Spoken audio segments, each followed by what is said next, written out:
Walks us through his big visions, tunnels, electric cars, solar roofs, and dreams of Mars, and gives a sense of not just what's possible, but what he is pushing to make real.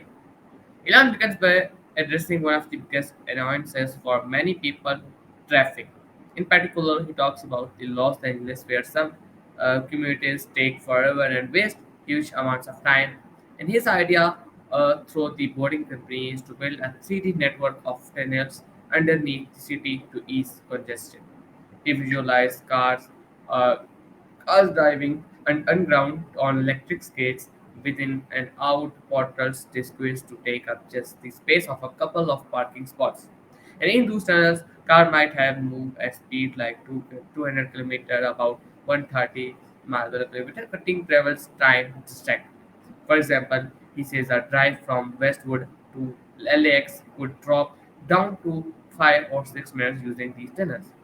Second thing is one more big challenge alone hit is cost. Traditional tunneling is very expensive. The example given is the LA subway extension, which cost about 1 billion per mile. So to make it realistic, he proposes several innovations. First of all, use naval tunnels, reduce diameters, which reduces materials and construction cost. Build tunnels boring machines that bore the tunnel and put in the reinforcement continuously instead of stopping to do reinforcement separately. Increase machine power and efficiency so they can tunnel faster and with the less turn time. So these changes he argues could cut the cost significantly by an order of magnitude or more. So Elon doesn't stop with the tunnels, he moves on his other ventures, Tesla, SpaceX, renewable energy, solar roofs, roof titans, and solar panels themselves generating electricity while also being part of the house. So Mars colonization through SpaceX not just as a fantasy but thinking ahead about the humanity becoming multiplanetary. He considered that having a backup and inspiring future is deeply important for our psyche and survival.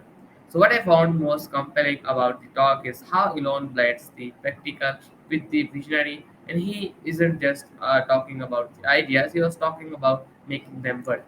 He acknowledges that engineering, the cost, the logistic, but he also emphasizes the inspiration that accompanying future matters. So his humor and community come through the two. When asked why are you boring, he answers almost self-mechanically, but uses that to seek you into the something deeply ambitious. So it is a mix of idealism plus real engineering grade. So that makes the vision feel believable. So my takeaway was very amazing. That like I was thinking that I felt the key lessons. First of all, innovation often means rethinking basic assumptions. What if roads go underground? What if our roofs produce energy? Reducing cost and making technology scalable is as important as having a great idea. Great visions need great execution. And the third is inspiration matter. Elon reminds us that having something to look forward, a future worth building, is powerful in itself. So Leno's asking us not just to think about what's possible, but we should push to make possible. And even if all doesn't arrive tomorrow, the direction matters because today's vision becomes tomorrow's reality. So that was my today's review of Elon Musk talk. I have found it deeply motivating, a little daunting, and full of possibility. And if you feel stuck or clinical about the future, this talk is worth watching to remind you why future building matters. So this was my today's statistically review. I hope you all like and inspired it. And Allah Hafiz until next time.